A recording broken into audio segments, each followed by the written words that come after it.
I emasculated my ex-husband 3 specific ways: control, criticism, and comparison. I was in control of everything.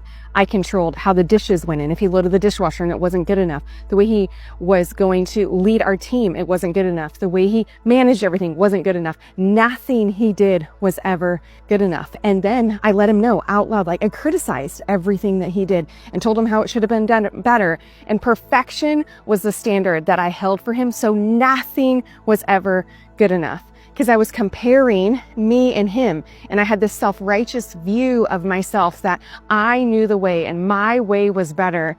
And nothing he ever did was enough. And eventually it created a man that was apathetic, that was resigned to not do anything. Why should he show up? If I'm gonna redo it, or if I'm gonna do it better, or if he's gonna get criticized, why should he show up?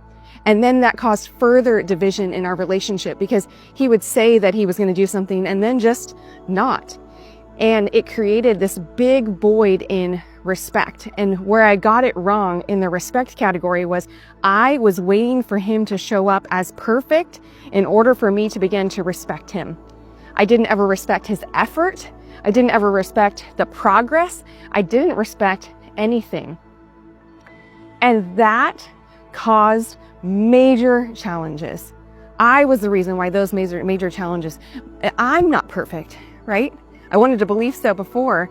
However, if I was waiting for him to be perfect in order to respect him, that was never going to happen. And so a big lesson that I learned was that I, as a wife, create life and death in my words. And I can create a space where my husband can grow into and step into and appreciate what he's doing and see the good that's happening, or I can see and focus on everything that's not happening and define him by the not happenings. See, I was blinded by those not happenings. All I could see was the not happenings, and I didn't see any of the goodness. And I created a divorce. I created just horribleness in our relationship because of criticism, control, and comparison. And so I'd love to hear what you're experiencing and what you relate to in that. She mocked her own husband until he finally left, then acted shocked when the man she emasculated walked away. Women break the man, then blame him for the pieces. I am currently reading the book New Age Sexism, and there are some lines in this book that are wildly disturbing, but also extremely useful information to know, and this is one of them. A study published in the journal Science and Gender found that 1/3 of U.S. men would, quote, have sexual intercourse with a woman against her will. In other words, rape her, quote, if nobody would ever know and there wouldn't be any consequences. 1/3 of men. We do realize how many men that is. I often go back and forth in my personal life if I'm too extreme, if I'm too radical, if I'm like really just seeing life through a negative lens.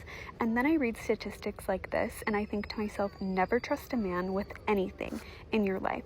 Your safety, your pleasure, your finances, literally nothing. Because 1/3 of US men will rape you if he could get away with it. And then I think to myself, the people that say, oh, sprinkle, sprinkle is dramatic information. Men, that's literally all they want from women is sex. The least that women can do is extract men for their money. She swears men only want sex, but never asks why that's the only thing she brings to the table. When a woman has nothing else to offer, of course she thinks every man is driven by desire. What pisses me off is the discourse around how women only go for the top 15% of men. Like, am I supposed to be going for the fat loser who doesn't have a job and lives at home? Am I supposed to be attracted to that? Obviously, I'm going to be attracted to the guy who's ambitious, the guy who's manly, the guy who takes care of himself and his health and works out, the guy who's tall, the guy who's going to give my kids good genetics. Why on earth would I be attracted to the fat loser? Or any loser for that matter. Even an average guy. Like, why, if I could pick the best of the best, why would I be attracted to the mid-tier?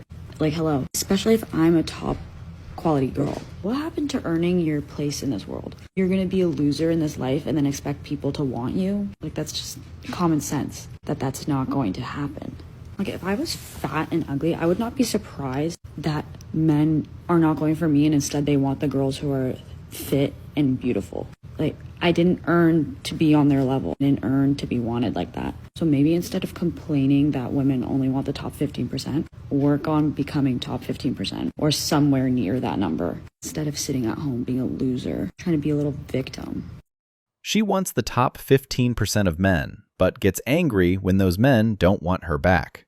Modern dating isn't unfair. Women just can't handle the truth. An old man literally just stopped me and said, I don't mean to be rude, but you are absolutely gorgeous. And I looked at him and I was like, and I just turned around and like, and then I'm thinking like, is this just me deeping it too much? Like, is he actually just like trying to be nice? And then I'm thinking, wait, no, that's me, my people-pleasing brain switching on and trying to like excuse the fact that he just outwardly said that I'm absolutely gorgeous, which is just like so unnecessary. Is that weird? Or am I just really deeping this now? I just find that so weird. Don't say that. That's just weird. Ew. She's mad a man called her beautiful, but she lives online begging for attention. You can't please women. They turn compliments into insults just to feel offended.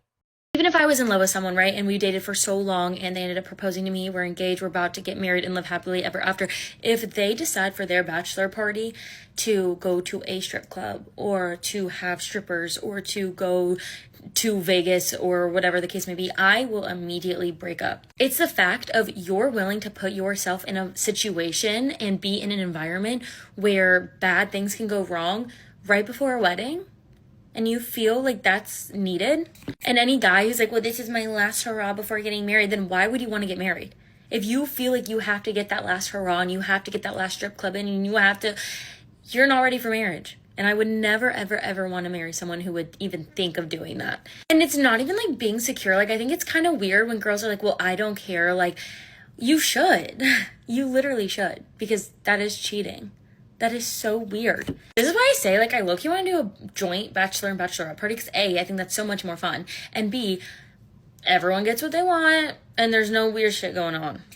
She's not setting boundaries. She's broadcasting insecurity. Women always broadcast their own insecurities. And if he's asking you out for coffee as a first date, go ahead and block him right now.